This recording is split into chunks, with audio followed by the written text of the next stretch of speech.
Good evening, praise the lord. સાંજની સલામ.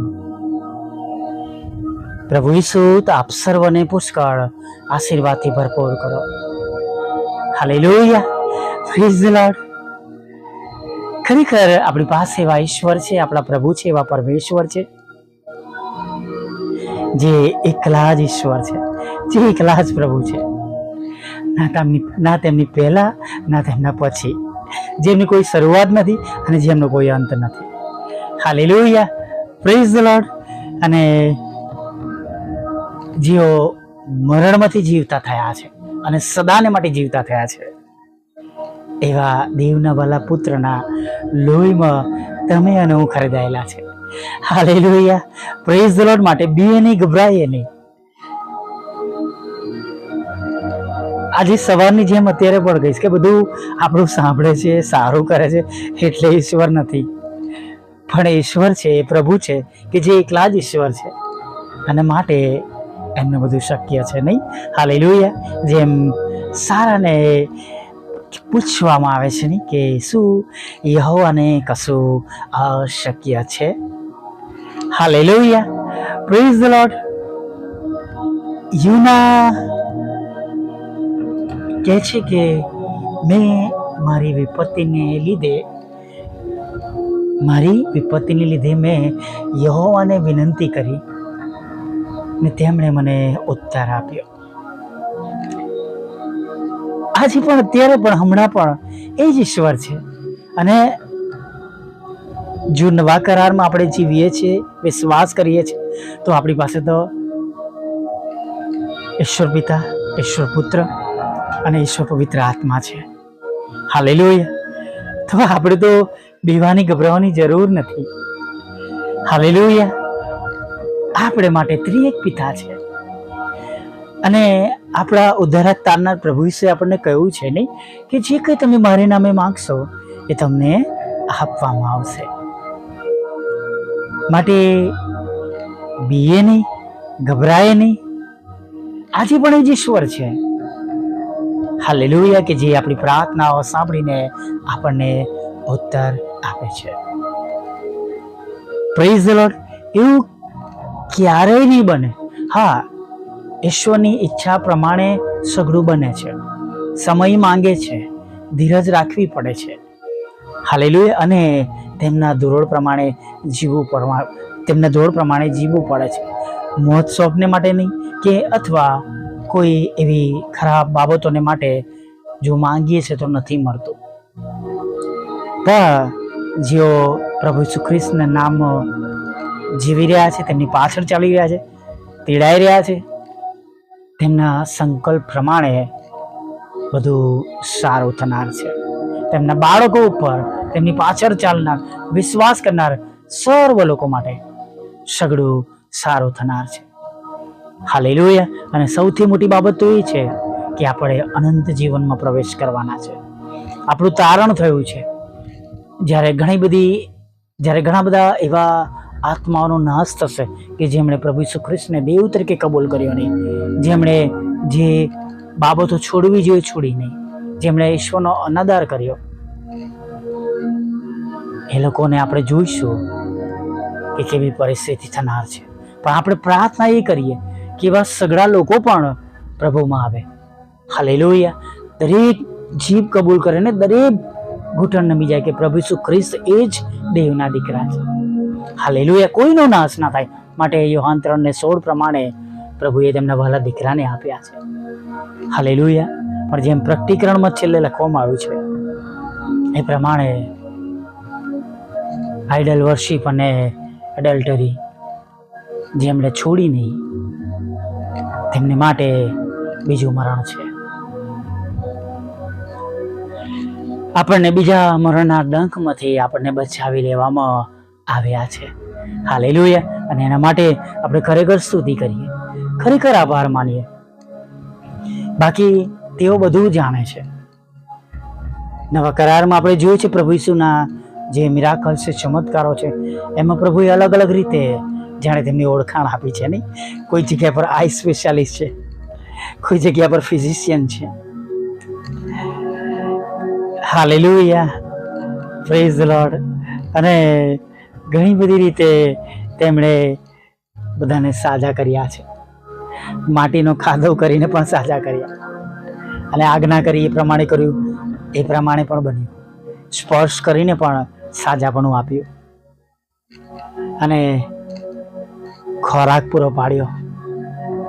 બહુ જ ખોરાક, જે ભીડને છોડો, એક વ્યક્તિ માટે કદાચ 2 ટાઈમ મળતે પૂરતું ન કહેવાય. એટલો ખોરાક જેને પ્રભુએ ઘણા બધા લોકોને મળે એટલો બધો આશીર્વાદિત કરી દીધો. Hallelujah, praise the lord. હા, પ્રભુ છે. આજે પણ મિરાકલ્સ થાય છે પ્રભુના નામની અંદર. પુષ્કળ મિરાકલ્સ થાય છે. ઘણી બધી જગ્યાએ આપણે સાક્ષીઓ સાંભળી શકીએ છીએ. હાલેલુયા. ગામોમાં, અન્ય વિશ્વાસ કરનારા વ્યક્તિઓમાં મોટા મોટા ચમત્કારો થાય છે. હાલેલુયા. બધા પ્રભુના પ્રેમને જોઈને તેમની પાછળ આવે છે. હાલેલુયા. તેઓ જોવે છે કે ના, ખરેખર આ ઈશ્વર છે. એમના જીવનમાં પણ પ્રભુ ચમત્કાર કરે છે, પણ એ લોકો પણ કહે છે ચમત્કાર થયો એટલા માટે નહીં, પણ ખરેખર આ ઈશ્વર છે કે જેમને હાક મારી અને તેમણે સાંભળ્યું. ઘણા બધા એવા લોકો છે કે આખી જિંદગી તેમણે ઘણી બધી મહેનત કરી, પ્રયત્નો કર્યા, પણ તેમના રોગોમાંથી તેમને સાજાપણું મળ્યું નહીં. પણ જ્યારે તેઓ પ્રભુ ઈસુ પાસે આવ્યા, પ્રભુ ઈસુને વિનંતી કરી, અને તેમની વિનંતી પ્રમાણે તેમણે ફળ જોયું. Hallelujah, praise the lord. તો આપણે તો બધા જન્મથી આપણા પ્રભુ ઈસુને ઓળખીએ છીએ. હાલેલુયા. છેક સન્ડે સ્કૂલથી. Hallelujah, praise the lord. છેક સન્ડે સ્કૂલથી આપણે આપણા જીવતા ઈશ્વરને ઓળખીએ છીએ. તો આપણો ભરોસો કેટલો હોવો જોઈએ? આપણો ભરોસો કેટલો હોવો જોઈએ?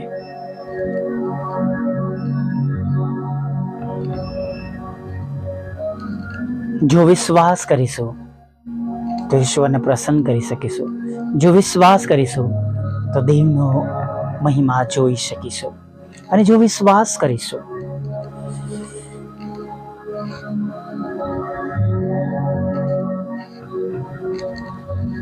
તો આપણા જીવનમાં આપણે પામીશું, મેળવીશું. વિશ્વાસ દ્વારા જાણે આપણે ધીરજ રાખીને તેમની આજ્ઞાઓ માનીને આપણે તેમની પાસેથી પ્રાપ્ત કરીશું. બહુ જુદા જુદા પ્રશ્નો આ સમયોમાં, કુટુંબોમાં, ઘરોમાં, આપણી સોસાયટીમાં કે આપણી સેવાઓમાં છે. પણ હું ખરેખર કહીશ, પ્રશ્નો છે તો એને દૂર કરનાર ઈશ્વર પણ આપણી સાથે છે. હાલેલુયા. ઘણી વાર હેતાઈ જવાય, ભગવાઈ જવાય, કે માણસો તરીકે જે સામાન્ય માણસો ચિંતામાં ડૂબ થાય, એવા પ્રસંગો આપણી આસપાસ દેખાય. કોઈ માર્ગ ના દેખાય, રાહ ના દેખાય, મગજ શૂન્ય થઈ જાય. શું બોલવું, શું વિચારવું, શું કરવું એ પણ જાણે ખબર ના પડે, એવી પણ પરિસ્થિતિઓ આવે છે. પણ દરેક સંજોગોમાં, દરેક પરિસ્થિતિમાં આપણે ધીરજ રાખીએ. Praise the lord. અને પ્રભુ ખરેખર સાજા કરશે. હજુ તો 16 mm ની પથરી નીકાળી નથી, અને એનું સોનોગ્રાફી પૂરું થયું અને ખબર પડી કે 9 mm ની બીજી પથરી દેખાય છે અંદર. નિરાશ હતો હું. મેં કહ્યું પ્રભુ, હવે ઓપરેશન નથી કરવું, કોઈ સગવડ નથી, હવે તમે આને દૂર કરો. રસ્તા પર સાઈડમાં વાહન પાર્ક કરીને પ્રાર્થના કરી, ખુલ્લા આકાશ નીચે. પ્રભુ, હું થાકી ગયો છું ઓપરેશનોથી, હવે મારે ઓપરેશન નથી કરવું. અને પ્રભુએ સાંભળ્યું. હાલેલુયા. એ પથરી ગાયબ થઈ ગઈ. આપણી વિનંતીને તેઓ સાંભળે છે. હાલેલુયા. સાજા પણ કરે છે, બેઠા પણ કરે છે, ખોરાક પણ આપે છે. ગભરાશો નહીં. તે તમારા ઘરની પરિસ્થિતિ જાણે છે અને તેઓ તમારા ઘર વિશે પણ જાણે છે. ભરોસો કરીએ, વિશ્વાસ કરીએ અને જુઓ પ્રભુ કેવા મહાન ઈશ્વર છે. હાલેલુયા. આવી એક નાની પ્રાર્થના સાથે સાંજના સમયમાં આગળ વધીએ. સદા સર્વદા અમારી પ્રાર્થનાઓ સાંભળીને અમારી વિનંતીઓને સાંભળીને ઉત્તર આપનાર અમારા પ્રભુ, હા, અમારા અગણિત પાપોને ક્ષમા કરનાર પ્રભુ, કેવળ અને કેવળ આકાશ અને પૃથ્વી નીચે જે પ્રભુ છે એવા અમારા પ્રભુ, અમે તમારી સ્તુતિ કરતા, આરાધના કરતા સાંજના સમયમાં તમારો આભાર માનીએ છીએ કે અમને આ સુંદર તક આપી, સુંદર પળો આપી અને પ્રભુ તમારી વાત સાંભળી શક્યા, સમજી શક્યા. સર્વ બાબતોને માટે પ્રભુ અમે તમારી સ્તુતિ કરીએ છીએ.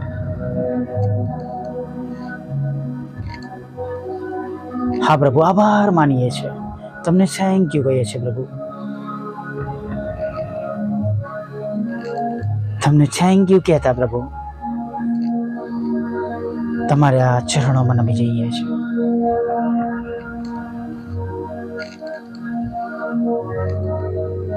પ્રભુ, જેમ આખો દિવસ તમે અમારી સહાય કરી, મદદ કરી,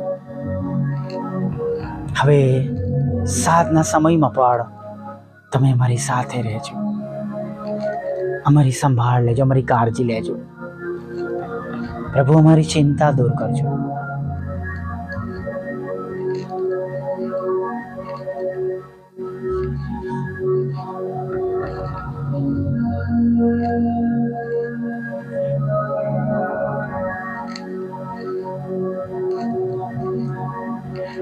પ્રભુ, જેઓ માંદા છે તેમને તમારી પાસે લાવીએ છીએ. તમારા રક્તનો દાવો કરીએ છીએ કે તે તમારા લોહીમાં હમણાં જ સાજા થાય. તમારી સેવિકા એસ્તરબેન પ્રભુ, તેઓ સંપૂર્ણ સાજા થાય. પ્રભુ, તમારા મજૂરના પિતા માટે પણ માંગુ છું. હા, મારા પપ્પાને માટે માંગુ છું પ્રભુ, તમે એમને સંપૂર્ણ સાજા કરો. ભાઈ બેન્જામિન માટે માંગુ છું પ્રભુ, અને બેન ભારતી માટે પણ માંગુ છું. અને પ્રભુ, એવા ઘણા બધા નામો છે જેને હું પ્રભુ આ નાના ઓડિયોમાં લઈ શકતો નથી, પણ તમે જાણો છો પ્રભુ.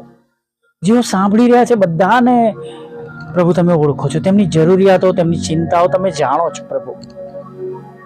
કૃપા કરો, સાજાપણું આપો, તંદુરસ્ત કરો, તૂટેલા ઘરને જોડો, ડિવોર્સને ખાલી જ કરો પ્રભુ. અન્ય માર્ગ પર ચાલ્યા ગયા છે, જગતમાં ખોવાઈ ગયા છે, વ્યસનોમાં છે, દૂષણોમાં છે, તમાકુ, બીડી, સિગરેટ, કેમિકલ, ડ્રગ્સ, દારૂ જેવા જાત જાતના નશાઓમાંથી, લતોમાંથી તમે તેમને છોડાવી લો પ્રભુ, એવી પ્રાર્થના કરીએ છીએ પ્રભુ. અત્યારે પ્રાર્થના કરીએ છીએ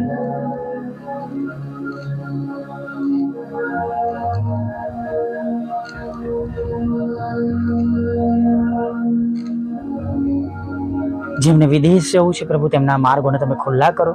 જેમને જોબની જરૂર છે તમે જોબ આપો. જેમને ખોરાકની જરૂર છે પ્રભુ, તમે ખોરાક આપો. જેમને મકાનની જરૂર છે તમે મકાન આપો પ્રભુ પિતા. અને ખાસ પ્રભુ, વિધવા બહેનો, વિધુરો, અનાથોની તમે સાથે રહેજો. વિકલાંગો, માનસિક રોગીઓ, મન બુદ્ધિના લોકોને પણ પ્રભુ તમે એમના દુઃખને તમે નોંધમાં લેજો, તેમને સાજા કરજો. દરેકના રોજગારને, નોકરી ધંધાને, આવકના સાધનોને પ્રભુ આશીર્વાદિત કરજો પ્રભુ. લગ્નનો આશીર્વાદ આપજો, બાળક ધનનો આશીર્વાદ આપજો પ્રભુ. જુદી જુદી પરીક્ષામાં પાસ કરજો, IELTSના બેન્ડ આપજો પ્રભુ. સરકારી કામો તેમના પ્રગતિ પામે એવું તમે થવા દેજો પ્રભુ. સાથે પ્રાર્થના કરી છે દરેકને તમારો પ્રેમ, આનંદ, શાંતિ આપજો. દરેકની આંખમાં આંસુઓને તમે આનંદમાં બદલી નાખજો. મિનિસ્ટ્રીને આશીર્વાદિત કરો. સાંભળે છે અને બીજાઓને મોકલે છે તેમને બમણા આશીર્વાદથી ભરી દો પ્રભુ. દરેકની સેવાઓને આશીર્વાદિત કરજો પ્રભુ. દરેક ઘૂંટણ અમે દરેક જીભ કબૂલ કરે તમે જ દેવના દીકરા છો એવું થવા દો. વોટ્સઅપ, ફેસબુક ને યુટ્યુબ દ્વારા થતી સેવાઓને તમે પુષ્કળ આશીર્વાદિત કરો. રાત્રિમાં ભોજન આપો, મુસાફરીમાં ઘરોમાં સલામત લાવો, નાના મોટા પાપ ગુનાઓ માફ કરો. અને પ્રભુ સવારમાં ફરીવાર તમારું પવિત્ર નામ લેવાના માટે તમે તક આપજો. માગતા પ્રાર્થના પ્રભુ ઈસુના નામ સાંભળીને દેવ બાપ માન્ય કરજો. આમીન, આમીન, આમીન.